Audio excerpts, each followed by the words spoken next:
حضرت موسیٰ علیہ السلام زمانہ ده او فرعون اغا دشمن ده ده خدای چې لوی اعلان یې کړی دی انا ربکم الاعلی وی زه ستاسو رب یم خو راکوټې نه ګورې لوی خدای د خدای مقابله کې د خدای دشمن په دې محل کې یو جینۍ وه زمونږ کتابونه ورته ماشطه وایي ګومنځې واله ګومنځ به یې وهله ده ښځو دپاره خو یوازې د ګومنز خبره نه ده ګومنز خو هره زنانه ځان له پخپله وهلی شي دا داسې وه لکه اوس دې زمانه کې چې دا بیوټي پارلر تاسو ورته وایې چې جینۍ ودیږي نو هغه دوکان ته یا کور ته لاړه شي او زنانه وله ډول سینګار کوي د دغې جینۍ دا مهارت و د فرعون د محل ښځو له به یې ډول سینګار کو په هغې کې ګومند له دخلې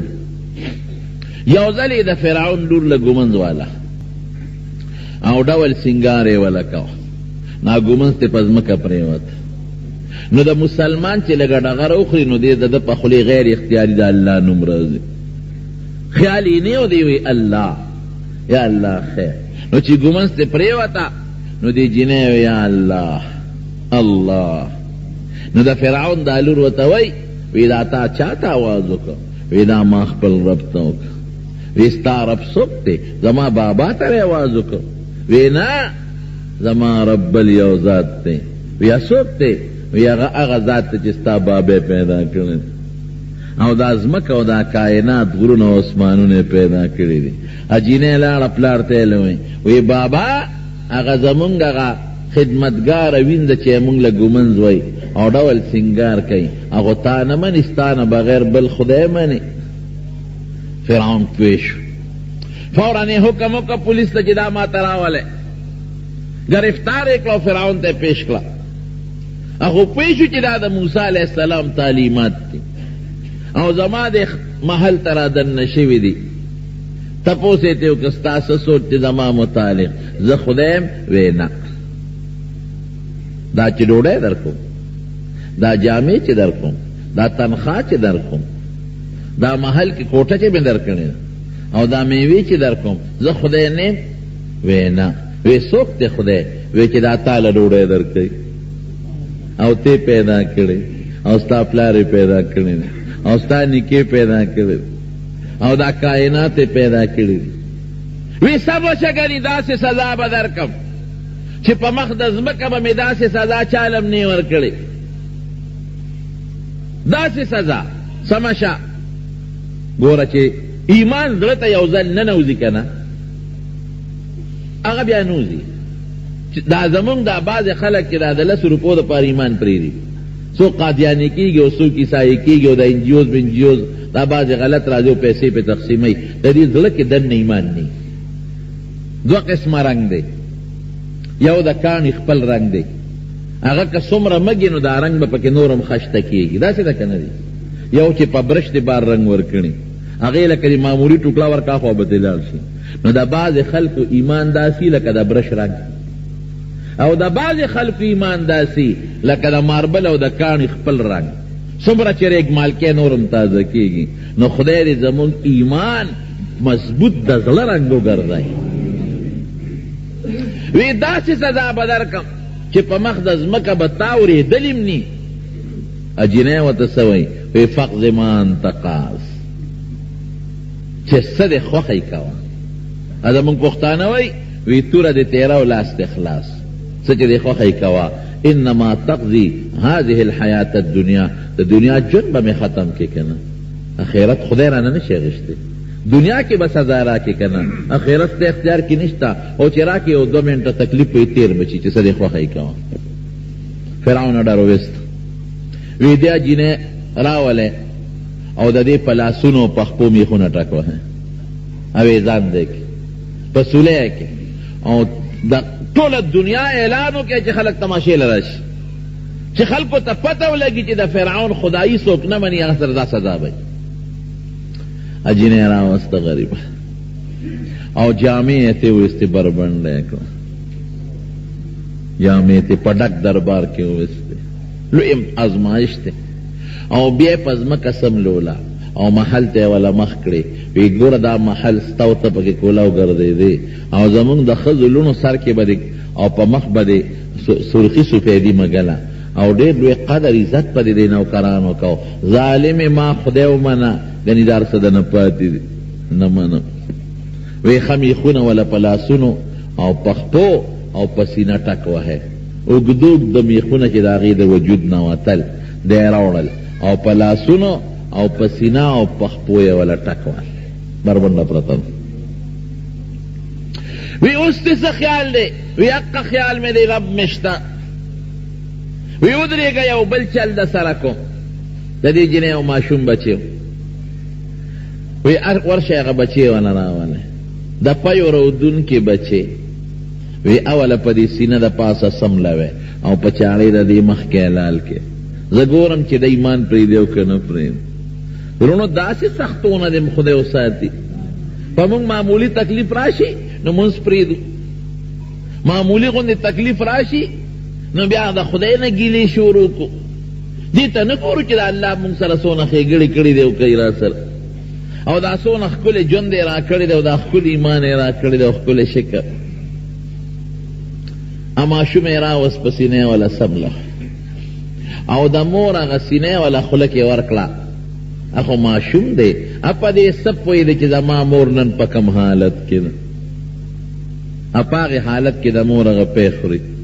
لګیا دی او د مور نه یې وینې بیږي رونو چې دې وخت کې به د دې مور په زړه څه تېرېدل بچې پی خوري نه دی خبر چې زما مور په څه حالت کې ده مور باندې مې لاسونو باندې میخونه ټکوالی شوي دي هلک یا دې پی خوري او چاړې را واغېست او د پاسه پی لال کړه چې د هغه ماشوم هغه وینې د هغه جینۍ په سپېمو سترګو خوله کې ورنې دواړه شهیدان شمړه شو فرعون راغی برید ته وی چې کور ته راغی بیبي ته وی آسیې نومو آسیې وی څنګه مې کړه چې زما خدایي نه منوله مرګ زما په لاس کې دی سا مې ته وویسته که نه رب زیم وجل زکم سا مې ته وویسته که نه بیبي آسیه ورته څه وی وی ظالمه خدای دې تباه که الله به درنه تپوس کوي د ظلم د پاسه ظلم دی وکړه ښځې څه ګناه کړی و دې ماشوم بچي څه ګناه کړی و چې دی حلال که الله به درنه تپوس کوي وی تم بل خدای منې وی یو زه منم وی سمه شه ګورې تاله به د هغې نه خطرناکه سزا درکم بی بی آسیه و مقه ورته وی وی فقض ما انت قاص څه چې دې خوښه یې کوه انما تقضي هذه الحیات الدنیا و زما د دنیا ژوند به ختم کې دنیا کې به سزا راکې نه خدای غشتی شي نه جنت او نه آخرت څه دې خوښه یې کوه بس لرزان شو فرعون ځکه دې سره ډېره زیاته مینه وه او په ډېر محبت یې په نکاح کې ساتلې وه ځان سره لړ میټینګ یې راوغوښت وزیران مشیران وی کور کې راته غم جوړ دی زما ښځه زما خدایي نه منې بعضې ورته وایي صاحب لږ صبر وکړه دباو به یې کړو څوک یې جیل کې به واچو ټیک به شي او څوک یې نصیحت به ورته وکړو څوک یې جي مونږ ته پرېږده مونږ به ورته نصیحت وکړو او بعضې کسان وی صاحب داسې کار دی چې زړه صبروه ښځې ډېرې دي که نن دې دا بیبي پرېښوده دا خپله ښځه سبا انقلاب راځي بلم انکار کوي بل بم کوي د موسی علیه السلام قصه درته د خپل محل کې موجودېږي وړه صبر کو دا ښځه مړه که فیصله وکړو بیبي آسیې ته ویې ښځه وی وجنم دی دا محل در نه پاتې دا باغونه در نه پاتې دي دا غلامان وینځې هر څه در نه پاتې دي دا ایشو عشرت هر څه در نه پاتې دي کمبخت دې څه کې ځان را باندې وجنې او ورته همغه وی بس تا خدای نه منم ته مخلوق خالق بل ذات دی هغه الله چې ته پیدا کړی مرګ ستا اختیار کې نشته ستا پلار چا وجلی تا وجلی ستا نیکه تا وجلی تا به څوک وجني لوی الله شته ظالمه تا ته نصیحت کوم د دې خپل عقیدې نه توبه وباس اډر یو هغه د فرعون ښځه چې ویښته نو لیدلې چې د کمیس پلو نو لیدلې چې په لاره به تله ډولۍ کې به تله فوج به یو خوا بل خوا پولیس به مخکې رستو خلکو به نظر بل خوا واړو چې زمونږ سترګې پې ونه لګي او نوکران په سونو زرګونو غلامان وینځي، یو خوا بل خوا به ورسره منډې والې. هغه د عزت ښځه وی کمیس او پرتوب ته وباسئ او د دې ویښتون کمسون یې ونیسئ او پړ مخې یې دې محل ته راکاږئ. محل ته یې راښکه. چې یې راښکه فرعون اډر وکړي د دې چې څومره غلامانو مخامخ ورته ودروي، څومره د دې جامې دي اعلی سره سپین دا ورته مخامخ کېدی او دې محل کې په دې میدان باندې وغورځوئ چې په زړه ارمان یوسي. او سزا به څنګه ورکوم؟ قصاب راولئ، سرمن به ترې وباسي لکه څنګه چې د څاروي نه بنده سرمن وباسي، په جمدونې به ترې سرمن وباسي. او دې محل ته وله مخکې ای ښځې دا محل د نه پاتې دی، ای ښځې دا غلامان ویندې درته سلوټونه کول دا در نه پاتې دي، ای ښځې دا مخامخ باغونه در نه پاتې شو، دا چمنونه در نه پاتې شو، دا سره و سپین جوړې جامې در نه پاتې دي. او سرمن د نه وباسم په دې قصاب په جون او په دې سر غوښه درته مرچکې اچوم پرېږدم دې نه، خپله عقیده دې پرېږده. هسه وایي چې شروع یې پرې وکړه دا سرمن ته وباسي نو هغې الله ته چغې کړې. قرآن شریف کې الله فرمایي رب ابن لی عندک بیتا فی الجنه، یا الله دا محل خو مانه پاتې دی، خدایا د خپل ځان سره خوا کې په جنت کې یو محل راکړه. رب ابن لی عندک بیتا فی الجنه، دا طالبان پې پوهېږي عندک مخکې کړي دی مقدم، خدای ستا سره نږدې ستا د عرش په خوا کې الله په جنت کې یو محل راکړه. ونجنی من فرعون وعمله، دا نه وایي چې خدای د دې مرګه مې بچ کې، دا نه وایي چې مرګ نه مې بچ کې، دا نه وایي چې د فرعون د سزا نه مې خلاصه کې، مرګ مې قبول دی الله، خو د فرعون چې دا کوم د کفر عمل کوي خدای دې نه مې خلاصه کې، د فرعون د قوم د دې کفر عمل نه مې خلاصه کې. ونجنی من القوم الظالمین، سرمن یې ته وویسته په هغه سرمن د پاسه ورته مقصکې واچوه. څومره سخته وپې تېره شوې. رسول الله صلی الله علیه وسلم چې کله معراج ته ته په یو وادي تېر شو علاقه وه، ناشنا خوشبویي پرې ولګېده. د حضرت جبریل علیه السلام نه یې تپوس وکړ، وی دې وادي کې دا خوشبویي د کمې ده؟ دا خو داسې خوشبو ده چې ما په خپله زندګۍ کې داسې خوشبویي چې ته نه ده لیدلې. دا څه شی دی په دې وادي کې چې دا خوشبویي تېزي؟ وی د الله رسوله په دې وادي کې د فرعون هغه ګومنځې والا وینځه خښه ده، د هغې قبر دا خوشبویي د هغې د قبر نه راوچتېږي. الله یې خو واغېشته، فرعون دربار یې وانغېشته. الله یې واغېشته، الله سره یې مینه وکړه، د فرعون مال سامان متا سره یې مینه ونه کړه، بچیم قربان او ځانم قربان. نو الله غیرتی دی. رسول الله مبارک فرمایی انا غیر منکم والله اغیر منی، وی زه ستاسو نه غیرتیم او الله زما نه غیرتی دی. خدای پاک د چا مینه مفته نه بوزي، ترې ما سره مینه کې او ما نه دې ځان قربانې، نو که زه داسې نه کوم نو زه به بېغیرته یم. بیا زه تا سره مینه نه کوم زه به بېغیرته یم. داسې ده که نه ده؟ الله خو ډېر لوی د غیرت ذات دی. ته د الله سره مینه کې، الله دې تا سره مینه نه کوي. ته دې په الله ځان قربانې، الله به دا ټول مخلوق در نه قربان نه کړي. ته دې د الله دپاره تکلیف تېری، الله به در سره مینه ونه کړي. وی دا د هغه وینځې د قبر خوشبو ده. او بیبي آسیه به کوم ځای وي؟ بیبي آسیې له د فرعون خو دې پاتې شو، د دواړو جهانو سردار مبارک سره د دواړو جهانو مبارک سردار سره په جنت کې د هغه بیبي به د حضور پاک. فرعون خو که رسول الله مبارک سره، فرعون محلو خو یو کال دو پس به دې سا وته که څونه جون به. او فرعون څه شو؟ حامان څه شو؟ نمرود څه شو؟ نور خلک څه شو؟ ما د قرآن شریف په عظمت او په لویه د ټولو نه غټ دلیل او پټینې دلیل دا دی چې دا د الله خبرې دی. د الله د ذات د لویه سه انتها نشته. که زه تاسو ته ویم چې الله څومره لوی دی نو دا ورځې به ختم شي او دا ټولې اونې قلمونه کا او دا ټول دریاب ولسی کا او دا ټول مخلوق ورته کېنوه، خو د الله د لویه او د لوی شان بیان به ختم نشي. داسې ده که خدای څومره لوی ذات د اسمانونو ته وګوره دا الله جوړ کړي دي او د نور ته وګوره دا الله پیدا کړي دي او دا سپومې الله پیدا کړي ده او دا ستوري او دا کائنات او دا خشته ښکلی انسان چې خدای به څومره لوی ذات وي. بله شپه سپومې تندرونې وه، ټولې دنیا ولیده. روغه سپومې د رڼا والا سپومې اسباب وي د هر شي چې وي سبب به وي چې خدای غواړي رڼا به ورکوي، چې خدای نه غواړي په اسمان کې به یې رڼا به نه ورکوي. دومره د خدای لوی ذات. ټول مخلوق که را یوځای شي، ټول مخلوق، نو د سپومې رڼا به بنده نه کړی شي. او الله چې وغوښتل مخلوق ته وښود. دارنګې نور څومره تیز دی او څومره روښانه دی او کله په نورم تندر راشي نورم تندر ونیسي. هغه خلکو ته ککوړې ښکاري او رڼې نه. نو د الله د ذات څومره لوی عظمت تیرونو اندازې څوک لګولی شي نشي لګولی. دارنګې د الله د خبرو د الله کتاب دا ډېر لوی عظیم الشان دی. مونږ به د خدای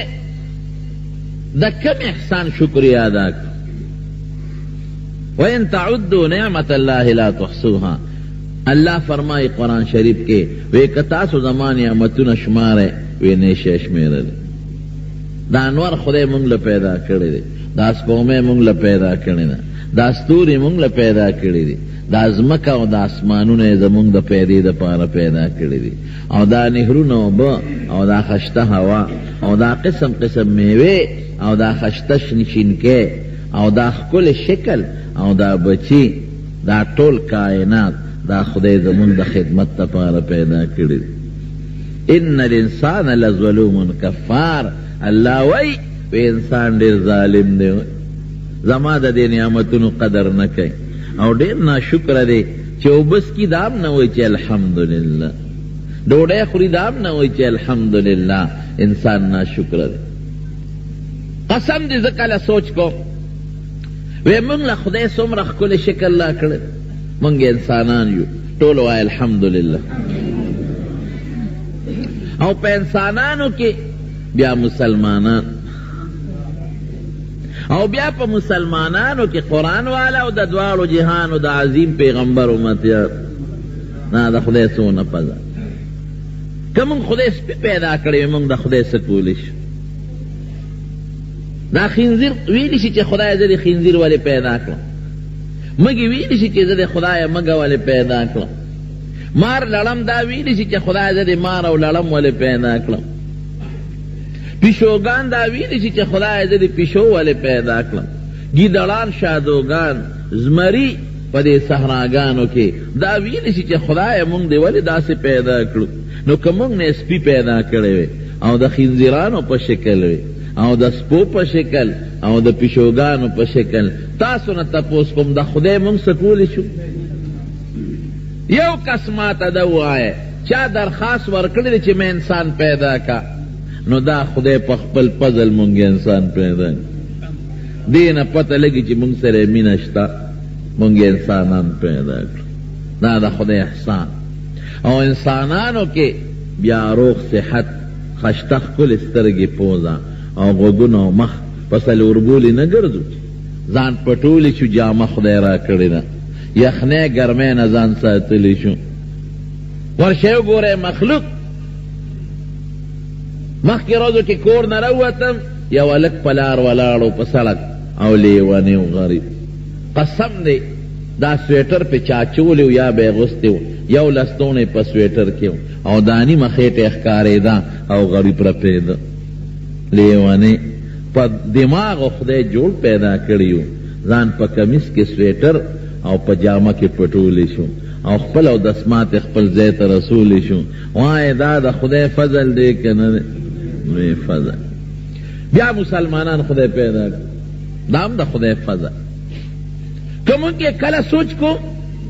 یم شکر دی خدای خلک وی پاکستان داسې او داسې، شکر دی چې پاکستان کې پیدا د مسلمان مور او پلار نه. که په امریکا کې پیدا نو مونږ به عیسی علیه السلام ته خدای وی، که جاپان کې پیدا وي مونږ به گوتم بدھ ته سجدې لګول، او که په روس او په چین کې پیدا وي نو مونږ به خدای نه منه،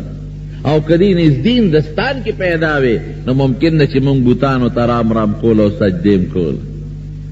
کله سوچ کې لاړ شم ویم شکر دی خدایه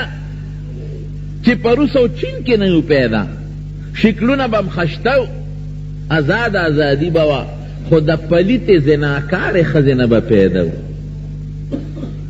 د پلار پته به م نه لګېده چې پلار م څوک دی. که امریکا کې پیدا وي نو د ډمې او د زناکارې د هغې خلکو د هغې ښځو خو پته نه لګي چې خاوند یې څوک دی او بچې د چا نه پیدا دی، نو د هغې پلیتې مور پی به م څکلي. او که جاپان کې پیدا وي نو قسم دی نه به م د پلار پته لګېده او نه د ماما او نه د تره. استرالیا او دغې ملکونو کې وګوره، او د هغې بیلما ده چې خدای نه مني د هغې پلیته ښځو پی به م څکلي و، هغې به لوی کړي و. دا د خدای فضل دی په مسلمانه معاشره کې د مسلمان پلار او مسلمان مور نه خدای پیدا کړي. پلار معلوم مور معلومه، 100% پاک پلار، 100% پاکه مور، ماما معلوم، تره معلوم، قوم معلوم، او خدای مسلمانی را نصیب کړی ده. یمنون علیک ان اسلموا قل لا تمنوا علی اسلامکم. د دواړو جهانو مبارک سردار ته الله فرمایي وی دا خلک وی زه مونځ کوم او زه روجي نیسم، په تا د خپلو منځونو احسانونه راړئ. وی په ما د دې خپلو منځونو او د دې روجو احسان مه راړوئ. الله وی بل الله یمن علیکم ان هداکم للایمان. وی زما احسان قبول کې چې د دنیا د سره سپین کافر مې پرېښودل او ستا تورنګړي په سینه کې مې د ایمان دا رڼا ور واچول. دا د خدای فضل، باباجي د خدای احسان لوی کرم.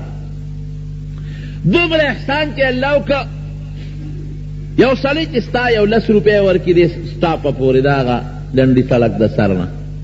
نو څونه قدر به یې کوې ځکه زما کری یې ورکړه. یو سړی د لاختر کې یو جوړه جامې والي نو خلک یې قدر کوي ما له یې جامې اخیستې دي. یو سړی یو 200 روپۍ د له کور له راوړي دا خیراتي والا نو خلک وایي ما له یې 200 روپۍ را کړي دي، قدر یې کوي. نو خدای څونه احسانونه وکړل. د خدای به قدر کوو که به نه کوو؟ مینه به کوو که به نه کوو؟ څنګه مینه؟ داسې مینه ځان به قربانو د پروردګار نه، مال به قربانو، بچی به قربانو. دا د خدای سره مینه ده. خفه کېږي منو زمونږ دا مینه کمه ده، زه راته به دلیل سره ثابتوم. زمونږ دا مینه کمه ده. د خدای د شان سره چې کومه پکار ده مونږ هغه څه نه ده کړې. والذین آمنوا اشد حبا لله. قرآن حکیم کې الله وایي چې مسلمانی د ده په زړه کې به ما سره د هر چا نه زیاته مینه. د رسول الله مبارک یو نږدې صحابي د حضرت جابر ابن عبدالله، دا د مدینه منورې انصاري صحابي دی، او پیغمبر علیه السلام ته ډېر محبوب و، ډېر زیاتې خوښ و. د ده پلار په احد کې شهید شوی و، عبدالله یې نوم و.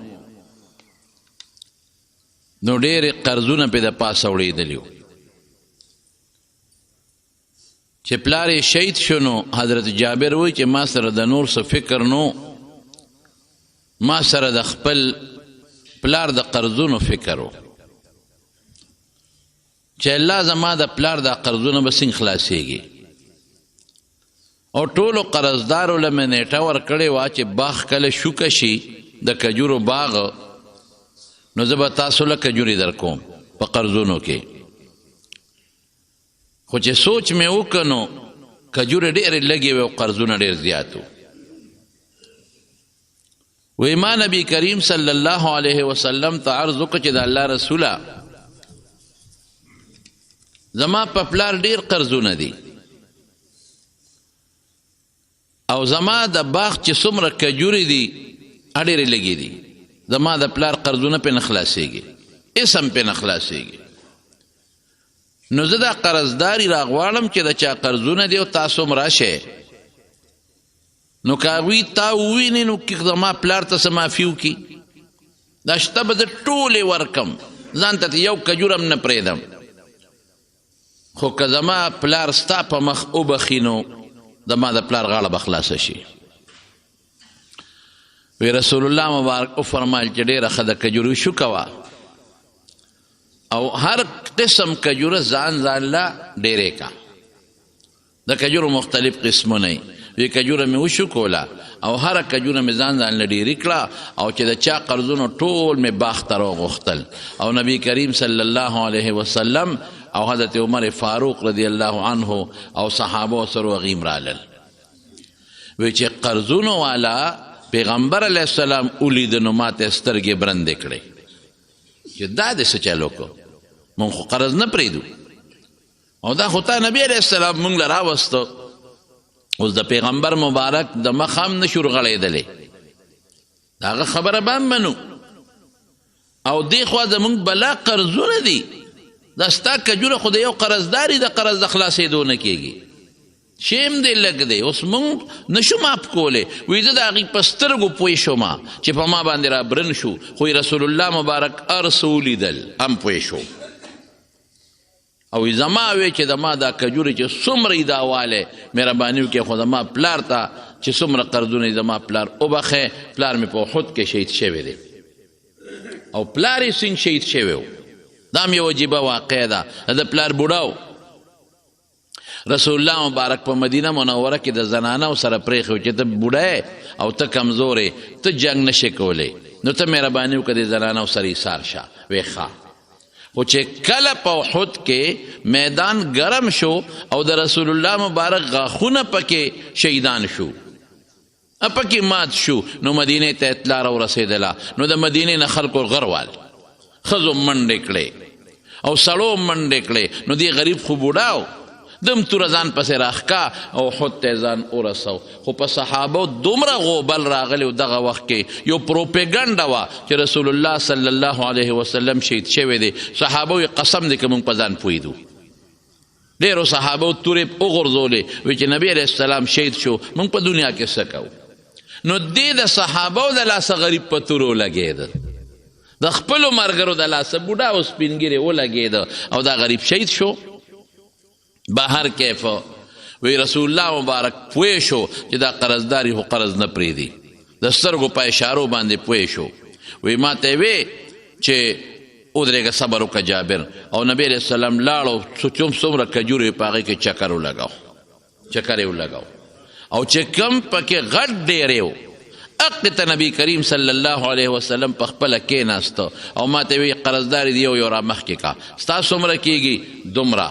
ولا به ورکولې، بل را مخکې کا، ستا څومره کېږي دومره، هغه خپل قرض ورکو. بل به را مخکې کا، ستا څومره کېږي دومره، هغه خپل قرض خلاص کو. او ما ته وی چې زه در نظم او د دې ډېري ته کښېنه او ټولو له خپل قرضونه ورکوه. وی یو له به مې قرض ورکو، یو مې ورکو. وی قسم د الله په ذات چې زما په پلار څومره قرضونو ټول خدای پوره کړل او هغه ډېري کې یو کجوره هم کمه نه شوه. نور خو سالم پاتې شو، نور ډېري، خو چې کم ته رسول الله مبارک ناستو یو کجوره هم پکې کمه نه شوه.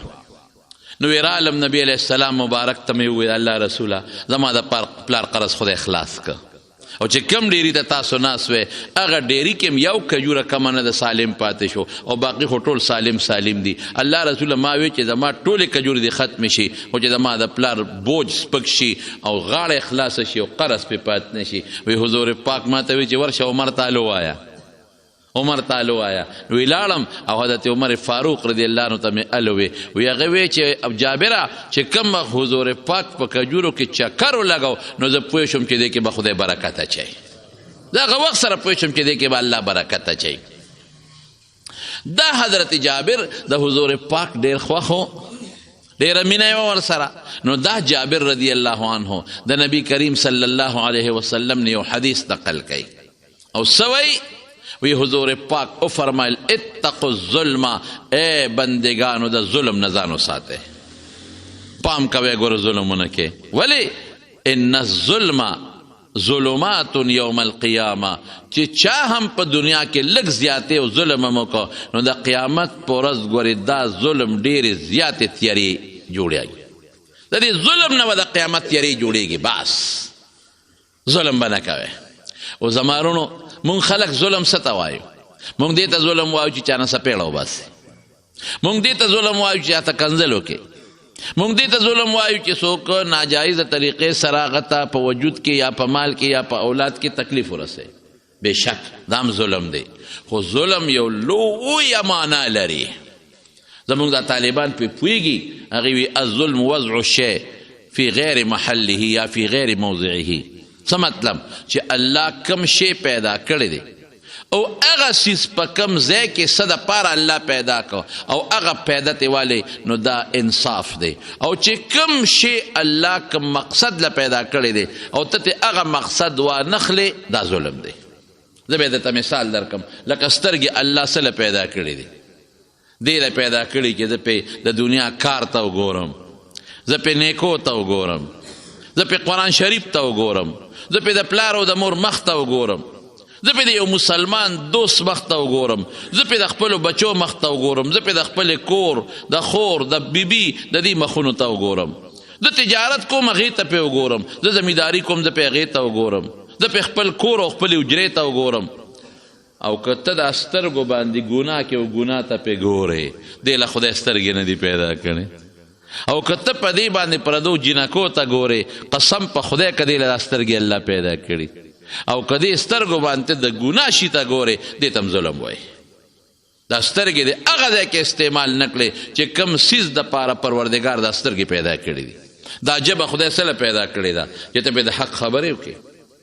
ته پې تلاوت وکې، ته پې ذکر وکې، ته پې د دنیا حلال خبرې وکې، ملګرو سره پې گپ شپ ولګې، د خوشطبۍ په موقع پې خانده. خیر دی، دې له هم خدای ژبه پیدا کړې ده. رسول الله مبارک هم خوش طبیعتي کړې ده، خو لیکن که په ژبه غیبت کې، په دې چغلي کې، په دې باندې پردې شیطانت کې، په دې سندرې وې، ګانې پې وې، قسم په خدای چې دا د ژبې سره ظلم دی.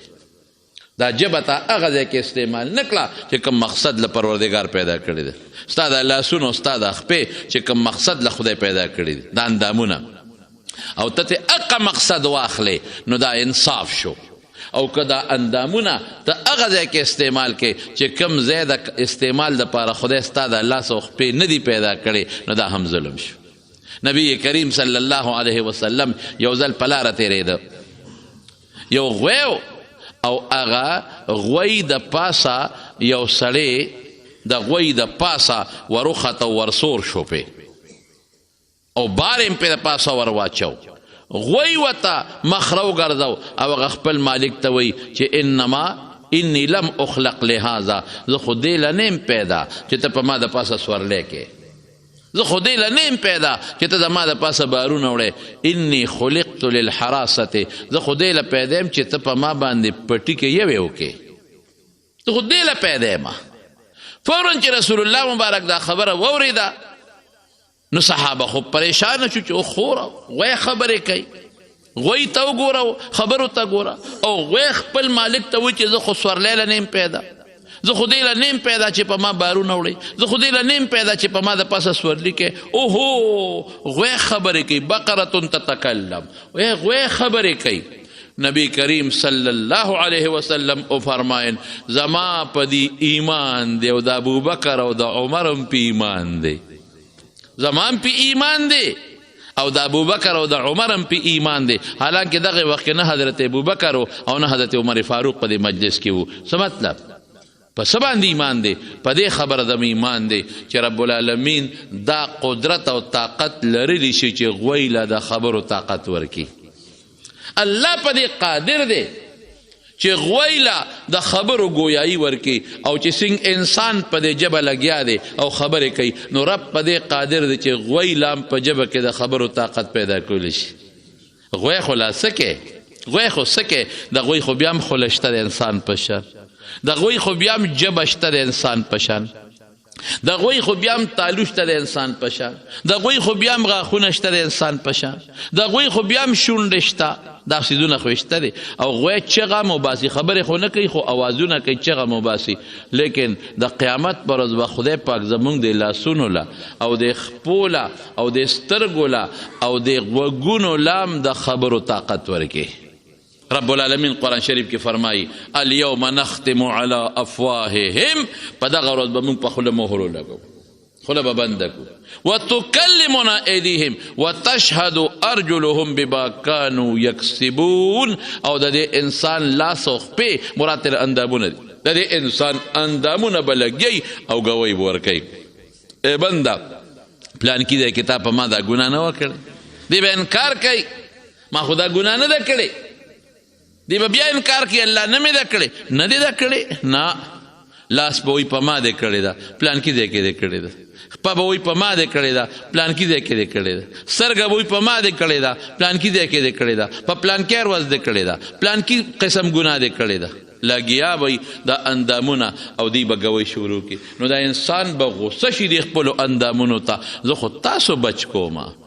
زه خو ستاسو دپاره لګیم او دروغ وایم او د قیامت او د قبر د عذاب نه بچ کوم. نو چې تاسو په ځان ګوی کوئ او اورم خوښ دی نو چې څه م خوښۍ کوئ. الله دا طاقت لري، دا قدرت لري. نو ځکه رسول الله مبارک فرمایي زما په دې ایمان دی چې الله طاقت قدرت شته چې غوی له د خبرو طاقت ورکړي. زما په دې ایمان دی چې غوی دلته هم شکایت کوي او د قیامت په ورځ به هم د خدای په دربار کې شکایت کوي. او دا د ابوبکر او د عمر ایمان دی. نو علما لیکي په دغه موقع عمر او ابوبکر نو، لیکن پیغمبر علیه السلام د هغوی په ایمان دونه اعتماد وساته چې د خپل ایمان سره د هغوی ایمانونه ملګري کړل. زمارونو ظلم نه به ځان ساتو او د خدای نه به هم سوال کو، الله نه به هم سوال کو چې یا الله موږ د ظلم نه وساته، چې نه په ما څوک ظلم وکړي نه په بل چا ظلم وکړم. که په ما څوک رسول الله مبارک چې دعاګانې به کولې دا به یې کوله چې یا الله ما د دې نه امن غواړم، ما د دې نه هم بچ کا ان اظلمه چې زه په چا ظلم وکړم او اظلم علیه چې په ما ظلم وشي. که زه ظالم شم دا هم زما تبعی ده، که زه مظلوم شم او بل څوک را سره زیاتې کوي دا هم زما تبعی ده. نو موږ هم د خدای نه دا سوال کوو چې ربه موږ دې نه م وساته چې په مخلوق ظلم وکړو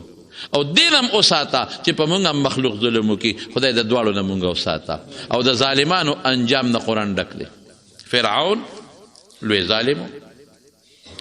اول نمبر ظلم خیداو چې وی انا ربکم الاعلی، زه ستاسو لوی خدای. دا غټ ظلم دی. تعالی دا عقل دی له خدای درکړی، دا سترګې الله دې دپاره درکړي دي چې د خدای مقابله کې ودرېږه. انا ربکم الاعلی، ستاسو لوی خدای. نمبر 1.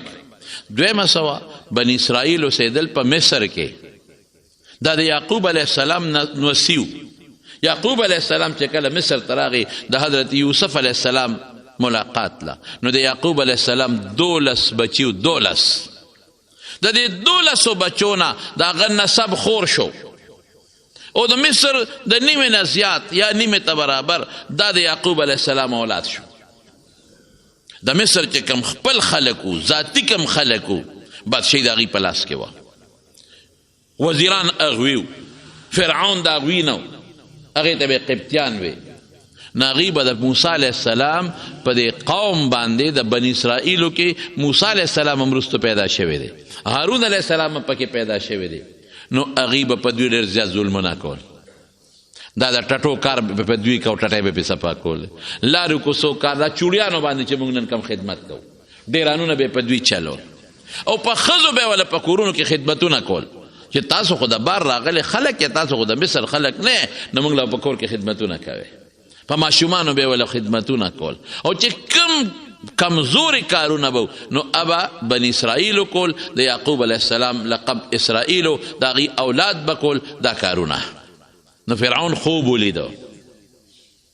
وی زه په خپل تخت باندې ناست یم او یو سړی راغی په زمري سور دی، په زمري باندې او چابک ورسره دی او دې نیغ زما د دربار ته راننوت. او چې دربار ته څنګه راننوت په زمري سور دی، خدای پاکه دا څوک دی؟ او راتلو سره دغه زمري نه کوز شو او زما د تخت له یو لته ورکړه. چې لته یې ورکړه زما تخت پرېوته او زما ګریوان ته یې لاس واچو او د تخت نه سر د لاندې لاندې راوغورځولو. نو فرعون د خپلو خلکو سره مشوره وکړه، وی داسې خوب مې لیدلی دی صاحب، دا زمري باندې چې کم سړی را روانو نو دا د په خیال کې راځي چې دا د کم طرف نه را روانو، سینګ شکل سړی و، یو دا د بني اسرائیلو د طرف نه را روانو. هغه زمونږ نوکران قوم چې کم دی د یعقوب علیه السلام نوسی هغې طرف نه را روانو او شکل یې هم د هغوی په شان معلومېده. دا هر چا شکل معلومیږي، دا هر قوم د شکل نه پته لګي چې دا د دې قوم سره تعلق لري. لکه اوس د پنجاب نه یو میلمه راغی دلته کېناسته او تاسو ورسره خبرې هم نه کړې، تاسو ته پته لګي چې دا د پنجاب دی. د پښتون نه مخ نه پته لګي چې دا پښتون دی. بیا پښتنو کې هم د بعضې علاقو خلک پیژندلی کېږي چې دا د پلانکې علاقې دی، دا د پلانکې علاقې دی، دا د پلانکې علاقې دی. وی بالکل شکل نه داسې معلومېده چې د یعقوب بني اسرائیلو والا دی او د هغې د طرف نه هم راغی. وی صاحب د خوب تعبیر دی واضحه دی. څنګه دی؟ وی دوی کې به یو الک پیدا کېږي، بادشاهي به هم د نه اخلي او سر د لاندې به دې غورځوي او طاقت به ورسره وي لکه زمري طاقت دی. کونټی په لاس کې او چوکه په لاس کې نیول دا طاقت دی او ستا دربار ته به نیغ را ننوځي، تا کې به دونه جرأت نه چې دې منې کې او نه به ستا نوکران منې کولی شي. او دا تعبیر او ټولو او بالکل دا تعبیر څوک ورسره بس وی دا چلو که چې دې ته بند تړل پکار دی. سیلاب چې کله په سر راشي نو بیا ته ځان نشي خلاصولی، مخکې نه به ورته بند تړې. دې ته مخکې نه بند تړل پکار دی. څنګه به بند تړو ورته؟ وی بس اډر کوه او بني اسرائیلو کې چې څومره ماشومان پیدا کېږي دا مړه کوه، دا ختم کا، به دا هلک باړو پیدا نشي. یعنی دونه قمقلو، دومره بې وقوفانو چې رب العالمین د کوم څیز فیصله کړې وي هغې ته څوک بند تړلی شي؟ الله فیصله وکړه چې رب فیصله وکړه سپېره بچی ته هغې ته بند څنګه تړی؟ ته هغې ته بند نشي تړلی. خو دا ردی او خپل سوچو د الله د حکم، د الله د قیدې او د الله د فیصلې په مخ کې د مارونو د انسان تدبیر اس کار نشي کولی. تقدیری مسلو کې تدبیر کار نه کوي، تدبیر فیل کېږي. بیا ته به هر څومره تدبیر استعمال کې خو چې تقدیری مسله پې راشي او د تقدیر توره پې راشي تدبیر فیل. ته به بچې بوځې او ته به په هسپتال کې داخل کې چې دی به بچ شي، خو چې د مرګ توره د الله د طرف نه مقدره پې را پرېوځي هغه تدبیر ختم. د ډاکټر په مخ کې به ته ساه خېږي، په اپریشن تیټر کې به ته ساه خېږي، اکسیجن به ورته لګېدلی او ساه به ته خېږي، د زړه مشین به ورته لګېدلی او ساه به ته خېږي. ولې؟ تا تدبیر وکړو، تدبیر د پاسه د چا توره راله؟ د الله د تقدیر. هی کیسم نه کېږي، خیر و خلاص. نو سپېره دلته دوکه شو. دغه وخت کې دې سپېره له پکار و چې ویرېدی، او تا ولې ما نه بادشاهي بالي، ولې به سر د لاندې غورځېږم؟ دا هلک به څوک چاک ده کې به طاقت څوک پیدا کوي؟ الله به پیدا کوي. ما خو د خدای مقابله کې د خدای اعلان کړی دی. اوهو دا نه ده پکار، بس توبه طایب کېدل پکار ورته. لیکن هغه نور موچت شو، اډر یې وویسته. وی بني اسرائیلو کې چې څومره ماشومان پیدا کېږي هغه وجنې ظلم زیات شو. دا بل ظلم، هغه الله سره ظلم او ورپسې مخلوق سره ظلم چې په بني اسرائیلو باندې تخپل ټټی پاکې او ته پې لارو کوڅې جارو کې او ته د هغې په ښځو په ماشومانو په کورونو کې خدمتونه کې او په ټوکې پې کارونه کې او ډیرانونه پې خوری. دغه یو ظلم. دا بل ظلم شروع شو. بس چې کم ماشوم به پیدا کېده په ګاونډ کې پته لګي جاسوسان ګرځېدل، ماشوم به راواجي مور مخکې به یې لال کړ، چا غږ کولی شي. لیکن زما رونو نبی کریم صلی الله علیه وسلم فرمای چې ظالم دې په خپل ظلم باندې سر نه اوچتی. ظالم دې دا نه و چې زه ظلم کوم او ما ته څوک نشي را رسېدی. الله پاک رسول الله مبارک فرمای ان الله لیملی الی الظالم، خدای ظالم له مهلت ورکوي، خو چې کله ونیسي نو بیا ته څوک نشي را خلاصولی. بیا اقا ظالم چغې وباسي په کټ کې پروتي او یو یو چغې د اسمانه پورې خیجي، خو الله بیا رانیولي، بیا راونیسي. مګه خو نخرې کوي، کله یو ځای سوړه وباسي، کله بل ځای سوړه وباسي، کله جامې کرپوي، کله د خوراک شیره ورځي. خو چې کله د لټ هغه سیخ پې د پاسه راغی بس بیا یې سم نشته، خبره ختم. نو نبی علیہ السلام فرمایي زه نه وایم چې الله ظالم له مهلت ورکوي چې کله ونیسي بعد بیا نه پرېږدي او نه یې بیا څوک خلاصولی شي. خو زمونږ ایمان دی. الله پاک داسې وکړله چې دا قوم ورته راوچت شو. صاحب دا خو چې دا ماشومان ته وجنې نو دا بوډاګان به مړه شي، دا ځوانان به بوډاګان شي نو بیا به کال 2 4 10 شل کاله په زموږ خدمت څوک کوي نو دلته بیا تیر وته وی یو کال وجنه بل کال مو وجنه سپیره بچیا که په دا کم کال کې نه وجنه دی کې هغه پیدا شي سبکه نو چې په کم کال وی موجنه نو په هغه کال خدای حضرت هارون علیه السلام پیدا کړ او په کم کال چې وجنه نو په هغه کال الله پاک حضرت موسی علیه السلام پیدا کړ او چې څنګه موسی علیه السلام الله پیدا کړ نو اقا زینا اطلاع ورسېده پولیس ته چې دې کور کې ماشوم پیدا شوی دی خلکو ته پته لګي چې پولیس والا سنګ په کور را دننه شو الله دلته د موسی علیه السلام د مور نه عقل وتښتاو بعضې وخت الله داسې هم کوي او لګیا د تنور اچوي د موسی علیه السلام مور تنور اچولی دی او خشاک یې پکې اچولی دی او تنور کې اور بلیږي غرغنډه ده او دا بچی ورسره دلته په دا غیږ کې دی موسی علیه السلام ورسره دا غیږ کې دی او تنور یې اچولی دی او دقه دی چې کارنده پرې رادننه شو الله دماغ الټه کړل بالکل د موسی علیه السلام په مور لیونتوب لیونی خو نه پوهېږي موسی علیه السلام یې تنور کې وغورځو اوس لیونی خو نه پوهېږي دغه وخت په خدای جنون راوست تنور کې چې وغورځو هغې رالل ماشوم څه شو دا اوس لیونی ده ها څه وی خلکو ته تاسو خو مونږ په لیونی پسې راوستو ټول کور یې ولټو ماشوم کم دی ښځه خو پاګله ده لیونی ده بس هغې واپس لاړل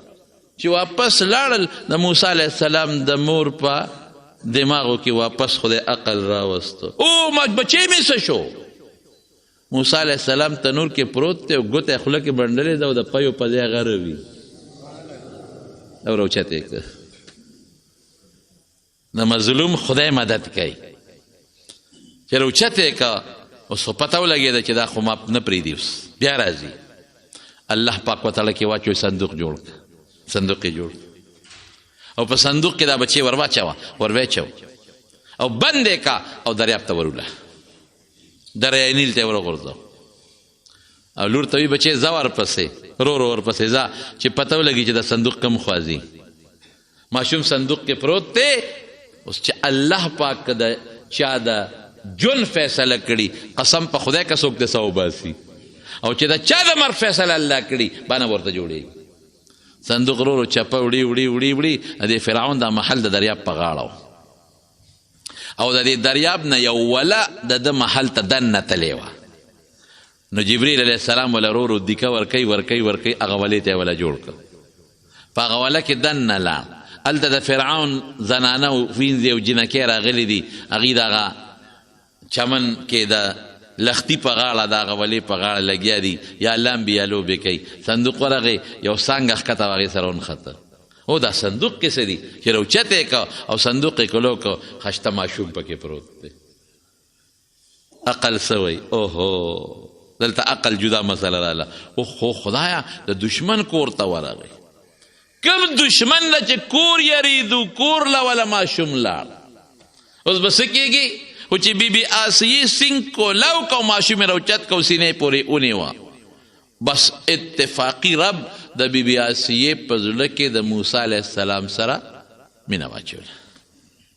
چې فرعون راغی یو خبره درته کوم خو ګورې زما به منې او فرعون په دې عاشق و څه به وایه څه به یو ماشوم مې مونتی دی دقه صندوق راوړه او زما ډېر خوښ دی قرة عین لی ولک ستا دپاره به هم د سترګو ټنډک وي او ته به هم پې خوشحاله او زه به هم پې خوشحاله یم کوم دی دا دی وی ستا دپاره به خو ما دپاره نه دی علما وایي وی که فرعون داسې ویلي چې او دا ماشوم به ستا دپاره هم د خوشحالۍ ذریعه او ما دپاره به هم د خوشحالۍ ذریعه ممکن ده چې الله فرعون ته ایمان نصیب کړی وي او دې هم خدای جنت ته رسولی وي لکه د بیبي آسیې په شان دی وایي تا له به ما له به نه نه آسیې نه پرېږدم هسې نه دا هغه ماشوم نه وی ګوره دا خو زما غېږ له راغی ما سره به لوي شي ستا غېږ کې به لوبې کوي ستا بچې به نو څنګه به ستا دشمن شي تا نه به څنګه بادشاهي والي هغه غلطه خبره پرېوته او هغه موسی الله د دشمن په کور کې لوی که او د چا پی نه اخېستل چې چا به هم سینې ته اچو پی نه اخېستل هغه خور ورسره ده خو پیژني ځان خو نه ښیي ورته یاره وایي زمونږ یو بني اسرائیلو کې یو ښځه پی ډېر خواږه دي کم ماشوم چې سینې ته واچوي نو هغه سینې هر ماشوم اخلي وی ته ورشه راوله ورپسې دا چې لاړه مور ته وی مورې هغه ماشوم خو د فرعون کور ته ورسېد زما رور خو د چا سینه نه علي او جاړي او وایي چې ما ورته ستا اله وی چې دغسې یو ښځه ده او خواږه پی دي هر ماشوم چې سینې ته اچوي نو هغه پی خوري نو اوس الله څه کوي که دا نیغه تللی وي چې ښه ورځم نو شک به یې پرې کوو چې هم د دې بچی دی وی نه نه زه پردي بچي ورته واچولی شم لوبولی چې دا لږ کلک کې پې د فرعون کارندګان لاړله او ورته یې وی چې هغه ښځه خو نه راځي وی ګوره څومره تنخوا چې غواړي مونږ ورکوو او را دي چې زمونږ په دې محل کې زمونږ د ماشوم مونتی دی پی به وله ورکړي د موسی علیه السلام یې نه نه زه نه شم که دلته یې راکوي را دي که دلته به وله لوی کړم تنخوا به هم راکوي ډوډۍ به هم راکوي او که دلته یې نه راوړي زه پردو محلونو ته نه شم تللی بی اسې فرعون ته ویل ته به یې وله ولیږو ځه نو وی ښه ویې لېږول خپل بچی واپس غېږ له خدای راوسته خپل کور لی وله راوسته تنخوا وله بیله مقرر شو او پروتوکول ورته بیل مقرر دی صاحب د موسی علیه السلام د مور ډېر لوی عزت یې د فرعون بچي له پی ورکوي د فرعون ماشوم له پی ورکوي خلک به راتلل او دې ته به زموږ سفارش وکړه د فرعون ښځې ته زموږ سفارش وکړه ګوره الله پاک چې زموږ پښتانه وایي چې خدای بچ کوي نو سر وله د کاڼي لاندې که خو خدای به بچ کوي داسې ده که نه 60 ډزه سړی لګېدلی دی 60 ډزه او خدای بچ کړی دی یو ډز لګېدلی دی مړ شوی دی 60 ډزه لګېدلی دی بچ شوی دی یو ډز لګېدلی دی مړ شوی دی د زړه مریض دی او ډاکټر ورته وایي بس ستا اپریشن هم نه کېږي ستا شوګر دی ستا داسې بیماري چې ستا اپریشن هم نه کېږي اجمدی ګرځي په بل ټوخی راغلی دی اسپتال تم نه دی رسېدلی په لاره دی سوتی دی نظام چلوونکی څوک دی الله دی ژوند او مرګ د چا په لاس کې دي د الله په لاس کې دي او عزت او ذلت د چا لاس کې دی هم د رب العالمین په لاس کې دی هغه موسی علیه السلام خدای لوی که او هغه فرعون ظالم خدای هلاک که او څنګه یې هلاک که موسی علیه السلام خو خیر قصه اوږده ده هغه ټوله قصه درته نه ویم هغه لوی شو لوی شو لوی شو لوی شو لوی شو لوی شو لوی شو او بیا لړ د شعیب علیه السلام علاقې ته د هغه کار به داسې و چې فرعون پې پوهېده وستر وده چې دا هلک معلومیږي هغه به کار داسې کو چې فرعون پوهېده هوښیار و چې دا هلک معلومیږي نو بار راوتی دی 2 کسه په جګړه دي یو د موسی علیه السلام قومي دی یو د فرعون قومي دی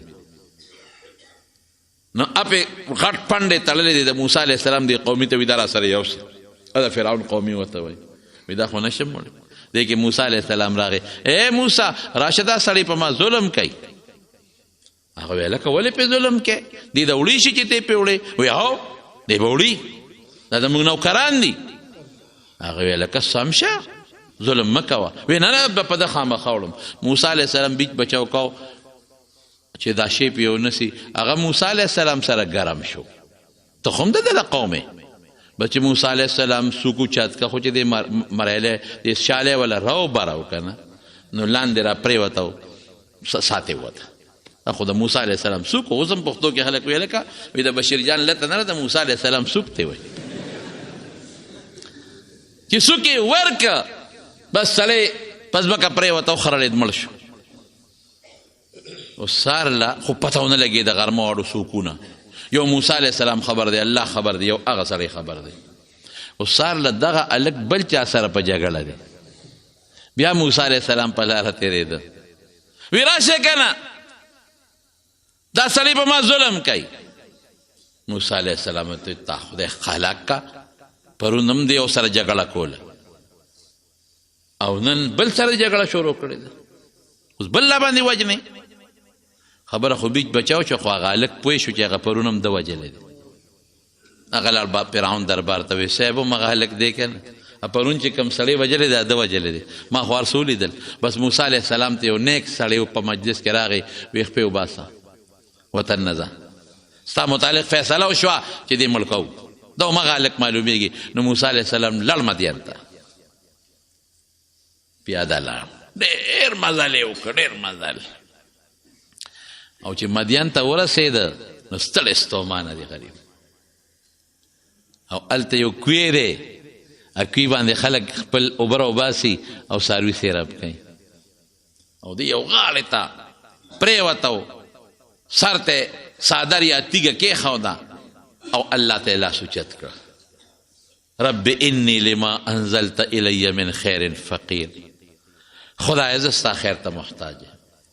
خیر به ته نازلې او الله ستا خیر ته زه محتاج یم او واقعي چې د هر چا نه دې ناپوره شي نو بیا به چا ته چغې وې الله ته او الله بیا په بنده مهربانه زم شکر دی چې د الله شته چې موږ ته چغه ووه مظلوم باندې که ډېر هم ظلم وشي نو دی به چا ته چغه وی الله ته او رسول الله مبارک فرمایي حدیث کې راځي نبی کریم صلی الله علیه وسلم فرمایي چې د مظلوم د آه نه او د ده د فریاد نه د خدای په دربار کې زر رسیدونکي شی بل نشته دا ډېر زر رسي او د مظلوم آه رسول الله مبارک فرمایي دې ته د اسمان دروازې ډېرې زر کولاویږي او دا آه چې الله ته ورسیږي نو رب العالمین څه وایي اے مظلومه لانصرنک ولو بعد حین مدد به دې کوم لږ ساعت پس تینی خو مدد به دې کوم څه موده پس به او مدد به دې کوم الله مدد ته اوس ګوره ظالم تم ګوره مظلوم تم ګوره چې خلکو څنګه خپل ګړې چیلی و خان سیراب کړل نو یو غټه تیږه وه چې هغه به ګڼو کسانو چتوله او په کوي به یې ښوده نو هغې خلکو هغه تیږه واغېسته او د کوي د پاسه کېښوده لږې شانتې اوبې بار په حوض کې پرېښودی او دا دوه جینکېنې دي هغې خپلې ګړې چیلی منې کوي اخواته نه را پرېږدي خو چې خلکو تیږه کېښوده او بلګې پاتې شوې نو موسی علیه السلام دا جینکو نه تپوس وکړو وړو تاسو څوک یې یاره زمونږ یو بابا دی بوډا دی سپین ګیري د هغې لوڼه یو رورم نشته او مونږ به هله دا خپلې ګډه چیلی سیراب کوو چې دا خلک لاړ شي خلکو سره یو ځای مونږ نه ورځو چې هغوی تیږه کېښوده او به خو لږې پاتې شوې بس موسی علیه السلام ورپاسېد او په یوازې هغه تیږه ونیوه او اخ کړه پیغمبري طاقت دی او کومه بورقه چې به لسو کسو راایستله په یوازې ګرګړۍ ته وکړو راویویستله او جینکولی هغه ګډې چیلی سیراب کړې جینکې لاړې او موسی علیه السلام بیا سر ولګاو او الله ته محتاج چې خدای دا به څه کوو ډېر لرې راغلو شپه به کم ځای تېرو دا به څه کېږي جینکې لاړې پلار ته وایي دا د شعیب علیه السلام لوڼه وي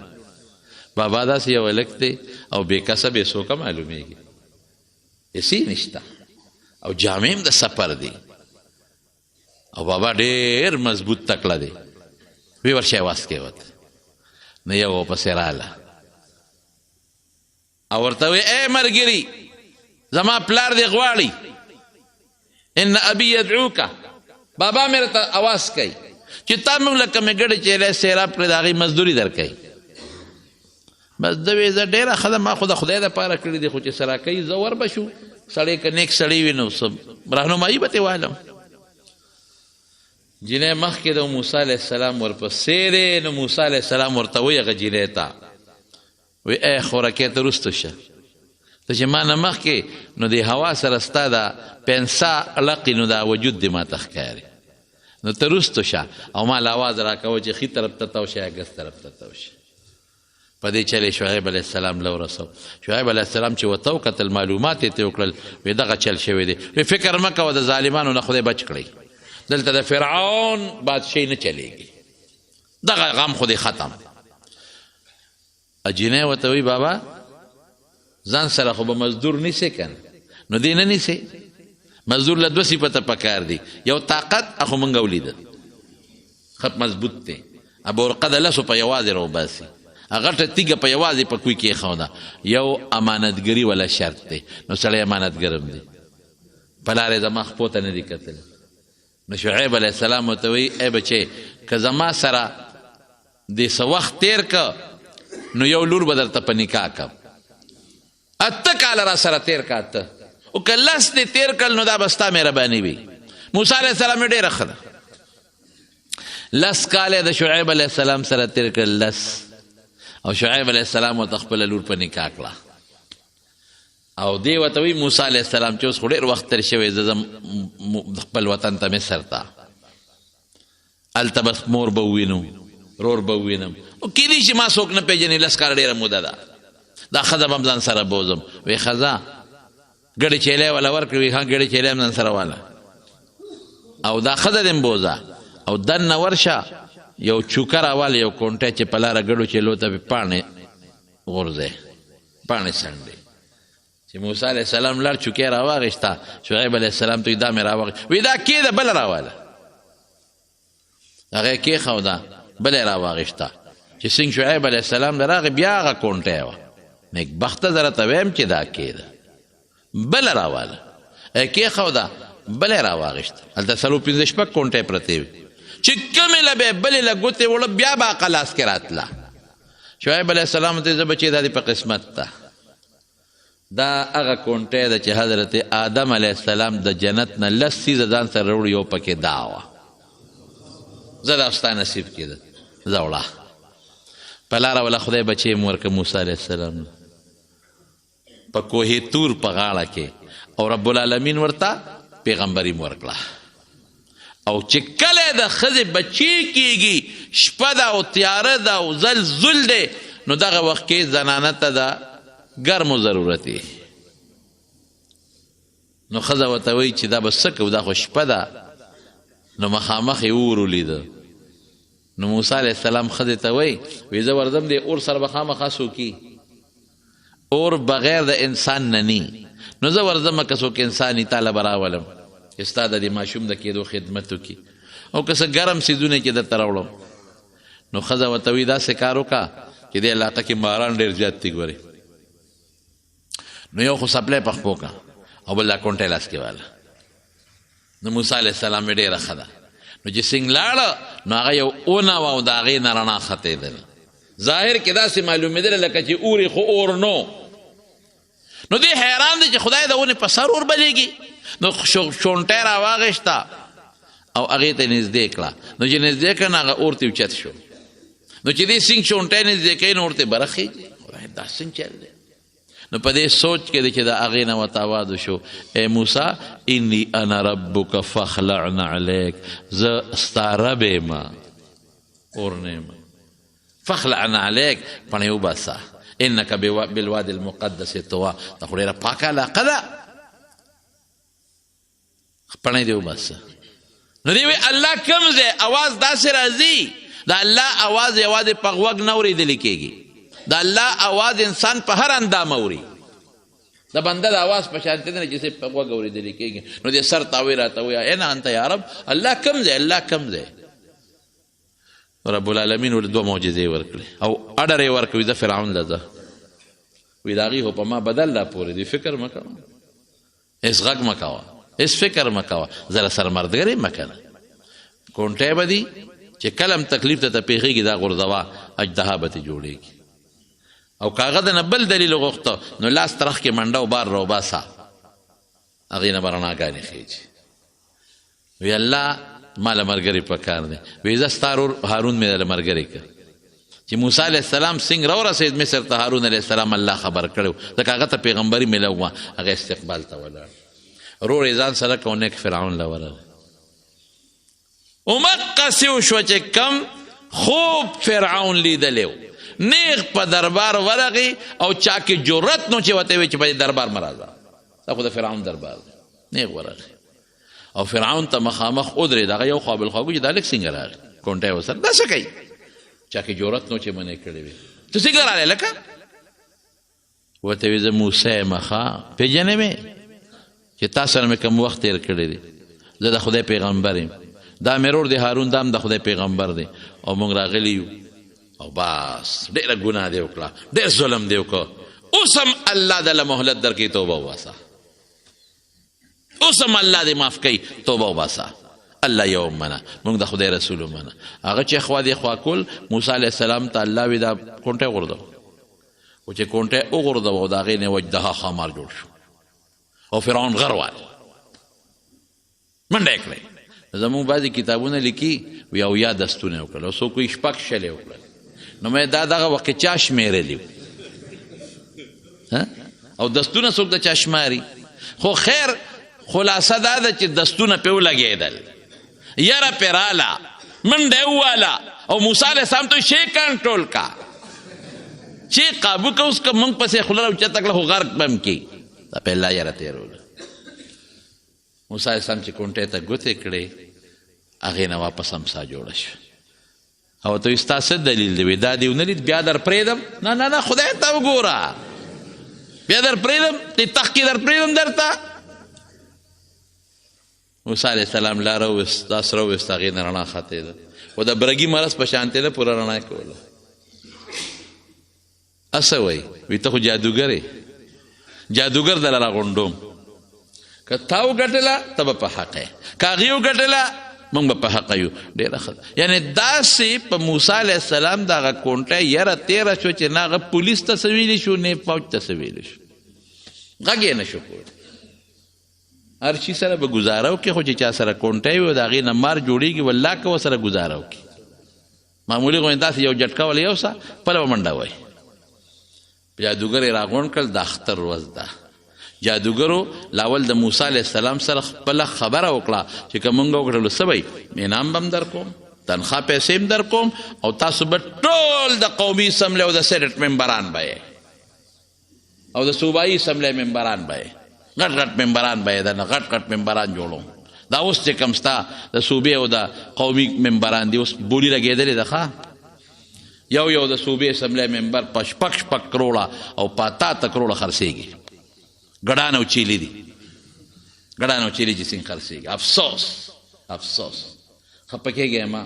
موږ هغه خلک اسمبلو ته لېږلی دي، هغه خلک چې نن هغه لکه د حیوانانو په شان خرڅېږي. دا زموږ مشران دي. زه افسوس کې کله پروزم، یو وی هغه غل دی، بل وی دا بل غل دی، نه پوهېږو چې ساس پکې څوک دی. سپریم کورټ وی ته غلې کوزېږه، ابل غل دی کوزېږه. های کورټ وی نه دا نه دی، ابل غل دی. دا زموږ مشران دي. د خلکو له موږ وټونه ورکوو، دا به زموږ د قوم مشران جوړېږي. نن بولي لګېدلې ده، MP به خرڅېږي. او 8 کروڑ روپو ته پرون ما ته چا وایي چې 8 کروڑ روپو ته ممبر قیمت ورسېد. دا خو ډېر لوی مضبوطه تی دی، دومره قیمت خو د بل چا نشته، دومره پیسو باندې خرڅېږي. د کم قوم ممبر به خرڅېږي؟ دغه قوم به دقې سپېرله دغه خینزیر له وټ ورکړي چې کم خینزیر تا نه وټ واغېسته او جومات په جومات او کوټه په کوټه وګرځېد او دی بیا خپل وټ خرڅوي او ځان خرڅوي. بهر کې دا پکې ځان نه مسله ده. خو خبره مې دې پورې کوله، دا سوال خو به د خدای نه کوو که نه، چې خدایه ممکن خپله یره پیدا کړي چې موږ هر وختانه یری، او خدای زموږ د دې وطن بشران هم هغه جوړ کړي چې د هغې په زړه کې ستا یری، بس چې ستا یری پړه کینی که نه، او صرف زموږ د خرڅولو دپاره دي. نو خدای داسې مه مقرروي. بهر کې زما وروڼو جادوګر یې راغونډ کړل، د اختر ورځ د میله د جادوګرو پړي راوړل او امساګانې راوړل، په میدان یې وغورځول او دومره ماران تی جوړ شو، دومره ماران چې حضرت موسی علیه السلام باندې یره راله. او قرآن وی وجاءوا بسحر عظیم، ډېر لوی سحر یې جوړ ډېر لوی سحر. موسی علیه السلام یره چې خدای پاکه دا خو په سوونو نه دي، په زرګونو باران دي، که زما کونټۍ نه جوړي یو دین جوړ کړل او دا خو ډېر الله یې مه یېرېږه. ورغورځوه کونټۍ. او چې موسی علیه السلام کونټۍ څنګه وغورځوله، کونټۍ لګیا شوه او یو خولې په دا یو غاړه کې کړه او بله یې په دا بله غاړه کې کړه، خو چې شلق یې ورکړه ټول یې راغونډ کړل او خوند یې پې ونه وه، غونډ یې تېر کړل.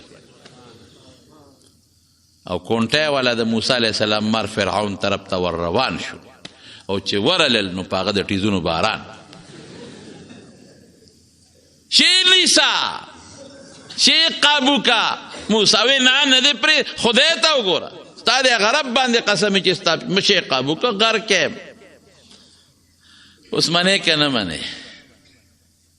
جادوګر پوه شو مولا پیژني ناتخوان پیژني جادوګر پیژني هغې پوه یا جادوګر نه دی ټولو په یو ژبه چغه کړې آمنا برب موسی و هارون زمونږ د موسی او د هارون په رب ایمان ټول مسلمانان شو او فرعون سوی پرېږدم هم چېته لاس او خپې ده نه پرې کوم ښې لاس او ګس خپه او لښکر یې راوویسته موسی علیه السلام الله سره مشوره وکړه څه وکړم وایي داسې وکړه چې دا چې څومره مسلمانان دي ستا د قوم او دا جادوګر هم ټول مسلمانان شو دا واله زه راته لار ښیم ځه الله ورته لار ښوله دوی تلل او فرعون ته اطلاع میلو چې سړي خو د نه وتښتېدل هغه شپږ لکه لښکر د فرعون ورپسې شي موسی علیه السلام ته قوم وایي چې دا په خپله خوښه په دې لار روانې وایي نه دا راته الله ښودلې ده وایي دا خو به دریاب ورغلې ده اوس به څه کوو هلته دریاب و دې خوا د فرعون لښکر اوس به کیسه په دې لاره ولې رالې موسی علیه السلام الله ته وی الله څوکم فلما تراء الفئتان قال انا لمدرکون قال کلا الله را لاندې کړو هغه دې راورسېدل الله وی نه هېڅ هم نشي کولی ورده پې دریاب دی ته ور نږدې شې چې نږدې شوې کونټۍ وله یو سا کونټۍ یوړه دریاب کې خدای 12 لارې جوړې کړه هوا پکې وچلېده ځمکه موچه شوه او اړه روکه چې لومبی لار د پلانکي قوم دویمه د پلانکي درېیمه د پلانکي چې ازدحام جوړ نه شي هر قوم په خپل اسانه لاړ شي موسی علیه السلام سره د قومه پورې وت او فرعون چې څنګه راغی نو د خپل قوم ته وی هم لیدل دومره زما روب دی چې هلته مو دریاب راته وشلېده خو چې را نږدې شو که نه نو بیا پې یاره ټرتار پې ولګېد ټرتار یاره سې نه چې وردن نه شو چې ته غرق نه شو رسول الله مبارک فرمایي وی جبریل علیه السلام راته وی چې اس پې اخوا دې خوا کول اس په مې ورله د قیزې نه ونیولو کړس پې ورکړه را دننه مې کړه او ټول قوم ورپسې په هغه لارو را دننه شو او چې څنګه د دریاب دې منځته شو موسی علیه السلام اوتې وی بیا وله کونټۍ یوسه چې کونټۍ یوړه دریاب پې وجنګېد 6 لکه فوج فرعون ټول خدای غرق کړل تباه شو رسول الله مبارک فرمایي بخاری کې حدیث دی چې جبریل علیه السلام راته وی چې ای د الله رسوله ارمان که هغه وخت دې لیدلی وی ما د دریاب د ویښ نه توره خټه راوویسته او د فرعون په دا خوله کې مې منډله په دا خوله کې د مارونو د ظالم انجام تاسو ولید 6 لکه بعضې علما لا ډېر یادوي 6 لکو ظالمانو فوج پولیس سره خدای په دریاب غرق او موسی علیه السلام سره د بني اسرائیلو الله حفاظت وکړه او بیا په کم میدان ته چې موسی علیه السلام لاړ هلته وله من او سلوه راځي ترنجبین راځي سیسې مړزان راځي هغه خوري او د اوریځې سورې پې د پاسه ګرځي او د موسی علیه السلام د معجزې د اوبو نه فایده اخلي هغه وبس کي هغه مصر هغه باغونه هغه کورونه هغه کلي هغه سره هغه سپین ټول خدای موسی علیه السلام او بني اسرائیلو له ورکړل او فرعون د هغه قوم خدای هلاک او تباه کړ دې وجې نه رسول الله صلی الله علیه وسلم فرمایي چې الله ظالم له موقع ورکوي خو چې کله ونیسي نو بیا نه پرېږدي او دې وجې نه نبی کریم صلی الله علیه وسلم فرمایي اتقوا الظلم ای بندگانو د ظلم نه ځان وساتئ فان الظلم ظلمات یوم القیامه دا به د قیامت پر ورځ باندې تیارې وي تیارې بهر کې دې کې څه بعضې خبرې پاتې شوې که موقع وي انشاءالله آینده جمعه به هم پې وپوټې لږوندې خبرې وکړو خو صرف دومره خبره تاسو په مخ کې ږدم چې د ظلم نه به ځان ساتو مخلوق خدا باندې ظلم به نه کوو او د خدای نه به دا یو سوال کوه چې الله ممو ظالمان که ممو مظلومان که ظالم شوی بیا تبعی ده که مظلوم شوی نو بیا تبعی ده دا سوال نبی علیہ السلام هم غوښتی دی دا به مونږ هم غواړو او د ظلم په مقصد مې پوه کړی څه ته وایي چې کم اندام کم سیز الله کم څه پیدا کړی دی هغې کې به استعمال د هغې نه علاوه که د بل څیز کې استعمال کوه دې ته ظلم ویلې کېږي نو نور به انشاءالله آینده جمعه کې که الله مقرر کړه بیان به وکړو رب العالمین ته مو د ظلم نه وساتې خدای مو ظالمان کې مو مظلومان کې الله ته مو د مخلوق د شر نه وساتې او مخلوق زمونږ د شر نه وساتې